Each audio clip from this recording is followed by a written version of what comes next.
ఎన్టీఆర్ స్వంత చిత్రం శ్రీమద్ విరాటపురం. పాట రాసింది వేటూరి వారు, వ్రాయించుకుంది ఎన్టీఆర్ గారు. రమ్మని పిలిచిందిరా ఊర్వశి రాకసుధా నవరాకాశి, రమ్మని పిలిచిందిరా. అన్నన్న నిన్ను కాంచి పరవశించి పాంచాలి, మీ ఐదుగురి ముత్తైదువై మురిసెనంట. మగసిరి ఎదకాచి మొగలి పొదగా నెంచి తల ఊచి నిన్ను చేరే తరుణి ఉలూచి.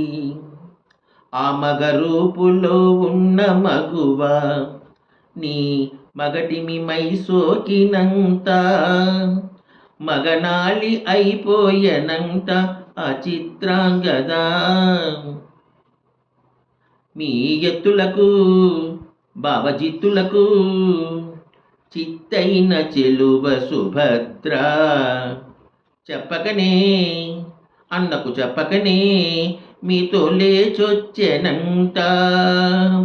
భలారే అర్జున పల్గుణ పార్థ కిరీటి శ్వేతవాహన మదవతి మోహన, రమ్మని పిలిచిందిరా ఊర్వశి రకసుధా నవరాకాశి, రమ్మని పిలిచిందిరా.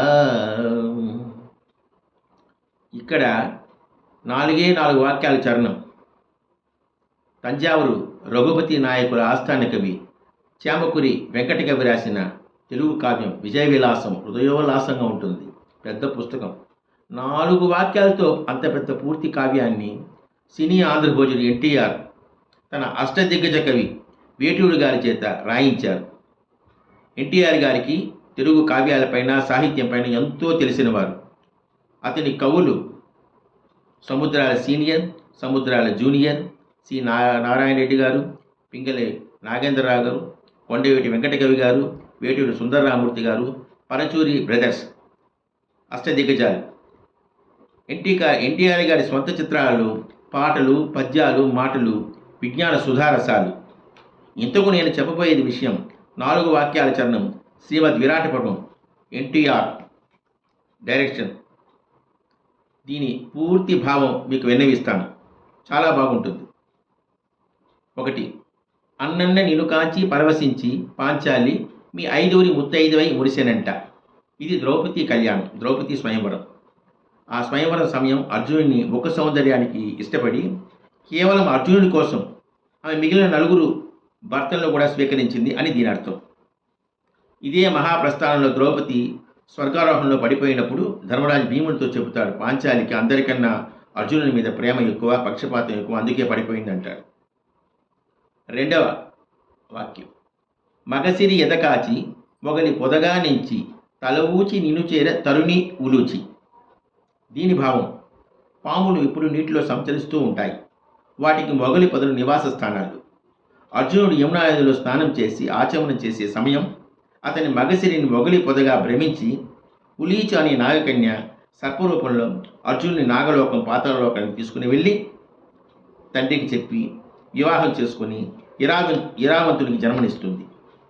ఇక 3వ వాక్యం.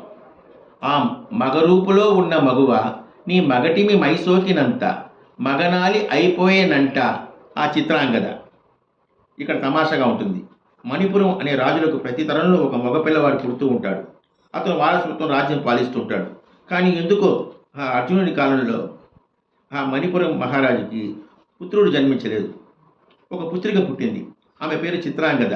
కానీ ఆ రాజుగారు మాత్రం మగ దుస్తులతో మగపిల్లవాళ్ళలాగా యుద్ధ విద్యలతో నేర్పుతూ పెంచుతూ ఉంటాడు. అంతవరకు మగవారి మధ్య తిరుగుతున్న చిత్రాంగదకు సిగ్గు లజ్జ కలగలేదు.